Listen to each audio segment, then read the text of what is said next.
कल जो लेक्चर हमने किया था उसमें हमने कवर किए थे 2 टॉपिक पदार्थ विज्ञान के। पदार्थ की डेफिनेशन, उसके लक्षण और आयुर्वेद की परिभाषा।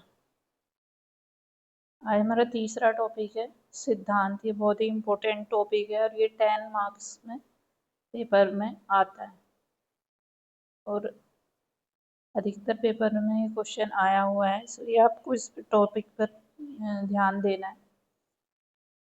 परिभाषा क्या है सिद्धांत की, जो शास्त्रोक्त दी गई है। सिद्धांतो नाम स य परीक्षते ही बहुविधम परीक्षे हेतुभिश्च साधित्वा स्थाप्यते निर्णय। अर्थात श्लोकानुसार जिसका अर्थ है, परीक्षकों के द्वारा अनेक बार परीक्षा करके जिस विषय को सिद्ध किया जाता है अनेक हेतुओं के द्वारा, उसे सिद्धांत कहते हैं। अब ये हेतु क्या है? प्रमाणों के द्वारा जो विषय सिद्ध किया जाता है, कई बार उसकी परीक्षा की जाती है, उसके बाद उस विषय को सिद्ध किया जाता है। अब प्रमाणों के द्वारा सिद्ध करना इसलिए आवश्यक है क्योंकि कोई भी व्यक्ति आपकी किसी भी बात को ऐसे ही नहीं मानेगा। तो इसलिए अगर आप किसी भी विषय के बारे में बोल रहे हैं तो पहले आपको उसके लिए कुछ प्रमाण उपस्थित करने पड़ते हैं, तब जा करके आपकी बात मान्य होती है। जैसे आयुर्वेद में हम कहें कि गिलोय एक ज्वर नाशनी है, ज्वर का नाशन करती है, विषम ज्वर नाशक है। तो इसके लिए आपको पहले सिद्ध करना पड़ेगा। तो आप तो उपदेश के द्वारा आप कैसे सिद्ध करेंगे इसको, कि हमारे शास्त्रों में इसका रेफरेंस यहाँ पर दिया गया है। उसके बाद प्रत्यक्ष आपको दिखाना पड़ेगा, लोग उस पर रिसर्च करनी पड़ेगी, डाटा तैयार करना पड़ेगा पेशेंट को दे करके।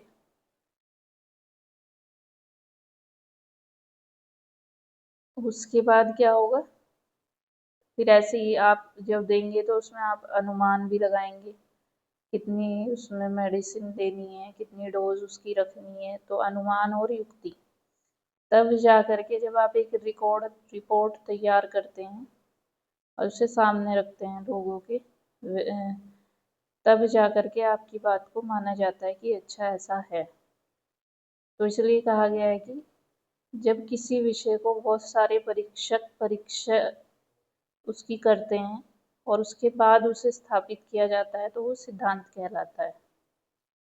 अब है इसके भेद। तो सबसे पहला भेद है इसका सर्वतंत्र सिद्धांत। तो आपको शब्दों को ही समझना है, बस सारा खेल शब्दों का है। शब्द अगर समझ में आ गए तो आप डेफिनेशन कभी भी नहीं बोलोगे। तो सर्वतंत्र, सर्व मतलब सभी और तंत्र मतलब शास्त्र। तो जो सिद्धांत सभी शास्त्रों में माना गया हो एक ही जैसा, वो क्या कहलाता है? सर्वतंत्र सिद्धांत। जैसे पंच महाभूत का सिद्धांत है, तो सभी आचार्यों ने पंच महाभूत 5 ही माने हैं। ऐसे ही सभी आचार्य कहते हैं कि साध्य रोगों की ही चिकित्सा की जाती है, रोगों के निदान होते हैं। ठीक है, तो ये सब क्या है? सर्वतंत्र सिद्धांत।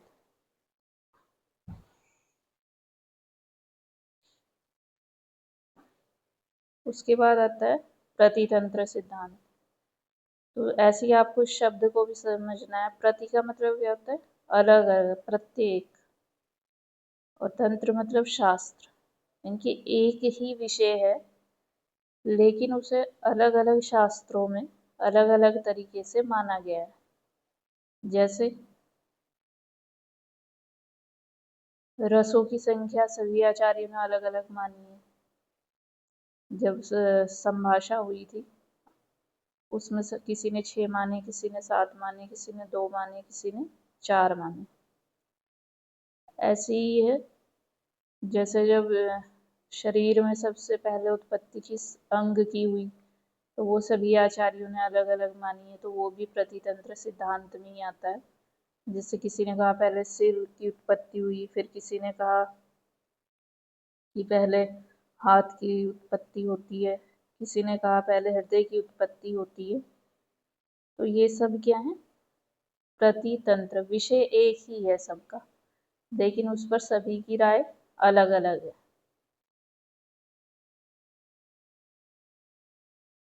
फिर ये है अधिकरण।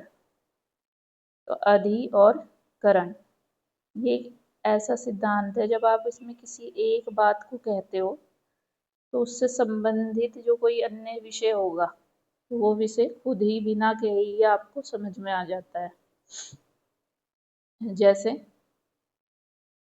हमने कहा कि दिन में नहीं सोना चाहिए, तो इससे हमें दूसरा एक सिद्धांत खुद ही समझ में आ रहा है सोने से संबंधित। अगर दिन में नहीं सोना है तो इसका मतलब क्या है? आपको रात को सोना है। ऐसे ही अगर हम कहें कि रात को दही नहीं खानी चाहिए, तो अब दही से संबंधित ही दूसरा सिद्धांत आपको क्या समझ में आ रहा है कि सुबह को या दिन में दही का सेवन करना चाहिए। ऐसी जो आपकी एक और ये है उदाहरण, मुक्त पुरुष कोई भी अनुबंधित कर्म नहीं करते क्योंकि वे कामना रहित होते हैं। तो मुक्त पुरुष, मुक्त का मतलब है जो मोक्ष की इच्छा करने वाले व्यक्ति हैं, तो वो कोई भी ऐसा काम नहीं करते जो कि उन्हें फिर से उन्हें जन्म लेना पड़े, तो कोई भी ऐसी इच्छा वो नहीं रखते। तो इससे बात हमें ये समझ में आ रही है कि इसका मतलब कर्मों का फल होता है। अगर वो कर्म का फल आपको नहीं, आप कुछ अनुबंधित कर्म करेंगे, आपकी किसी कर्म को कर रहे हैं और उससे आपकी किसी फल की इच्छा है आपको उस कर्म से, तो क्या होगा? जब तक वो इच्छा पूर्ण नहीं होगी आप बार बार जन्म लेते रहेंगे। तो और जब तक आपको उस कर्म का फल नहीं मिल जाएगा, तो इससे हमें क्या पता चलता है कि कर्मों का फल होता है। कर्म आपका शुभ है अशुभ है जैसा भी। अब है अभ्युपगम सिद्धांत। ये चौथा पार्ट है, भेद है। किसी भी बात को पहले मान लेना, कोई संभाषा चल रही है तो अब आप उस संभाषा को आपको एक एंड देना है, एंड करना है उसका। तो वहां पर विद्वान क्या करते हैं, कुछ बातों को मान लेते हैं, भले ही उनका कोई तर्क नहीं है, वो तर्क के द्वारा अभी तक सिद्ध नहीं हुई है, लेकिन फिर भी वो उसे मान लेते हैं जब वैसे ही जैसे उसे कहा जा रहा है। उसके बाद उसकी जांच पड़ताल करी जाती है जब तक कि वो सिद्ध ना करा जाए।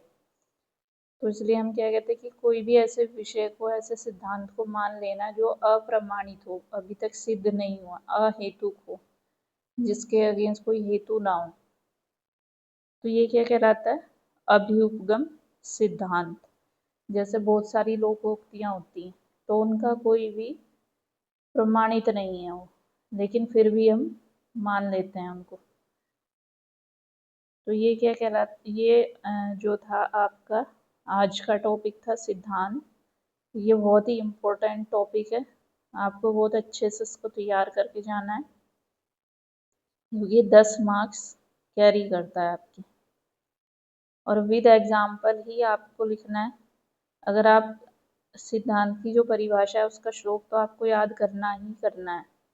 बाकी अगर आप सर्वतंत्र, प्रतितंत्र, अधिकरण, अभ्युपगम, इन सिद्धांतों का भी श्लोक याद कर सकते हैं तो बहुत अच्छा है, वरना तो आपको हिंदी बहुत अच्छे से लिखनी है।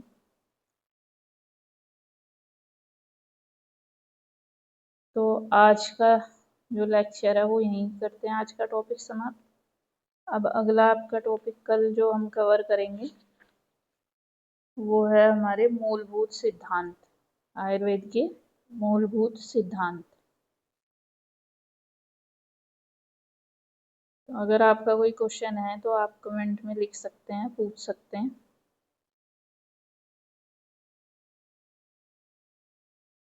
Thank you.